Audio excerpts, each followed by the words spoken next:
2019 லோக்சபா, 2021 சட்டசபை தேர்தல், 2024 லோக்சபா, இந்த 3 டயத்திலையும் பார்த்தா பாஜகவோட வாக்கு சதவீதம் கிட்டத்தட்ட 38% மெயின்டைன் ஆகிட்டு இருக்கு. இப்போ போன தேர்தல்ல மம்தா பானர்ஜி 48% ஓட்டை ஸ்கோர் பண்ணியிருக்காங்க. இப்ப உங்களோட தொடர்ந்து 40க்குள்ளேயே தான் இருக்கு. இந்த தடவை நீங்க ஜெயிக்கணும்னா ஒண்ணு மம்தா பானர்ஜியினுடைய வாக்கு சதவீதம் பெருமளவு குறையும், 48ல 41 42 அந்த ரேஞ்சுக்கு குறையும்.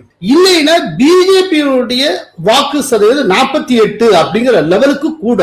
எதை வச்சு பிஜேபி ஆட்சியை பிடிக்கும்னு சொல்லு. கடைசியா நடந்தது பாத்தீங்கன்னா 2024 மக்களவை தேர்தல். அந்த மக்களவை தேர்தல்ல பாஜகவுக்கு கிடைச்சது 39%, திரிணாமுல் காங்கிரஸ்க்கு கிடைச்சது 46%. சோ இந்த 46% 39% அப்படின்னு வச்சு பார்த்தா ரெண்டுத்துக்கும் உள்ள இடைவெளி 7%. நான் நினைக்கிறது கிட்டத்தட்ட குறைஞ்சபட்சம் 2% ஓட்டு மமதா பானர்ஜிக்கு எஸ்ஐஆர்னால சேதாரம் ஏற்படும். சோ 46 அப்படிங்கிறது 44 உடனே குறைந்து விடுகிறது. ஒரு பாயிண்ட். பாஜக ஆன்டி இன்கும்பன்சியை கேபிட்டலைஸ் பண்றாங்க. ஒரு 3% அதிகமாக எடுத்தால் பாஜக 39%ல இருந்து 42% அதிகமா. மமதா பானர்ஜிக்கு ஏற்கனவே இருந்த 44ல இருந்து 3% குறைச்சிங்கன்னா 41% போயிடும். இதை தவிர ஒரு முக்கியமான விஷயம், அந்த சிறுபான்மையினருடைய ஓட்டு சிதறல். இதனால குறைஞ்சபட்சம் 1% ஓட்டு வித்தியாசம் இருக்கும் நான் நினைக்கிறேன். அந்த 41ங்கிறது திரிணாமுல் காங்கிரசுக்கு 40 குறைவதற்கு வாய்ப்பு இருக்கிறது. சோ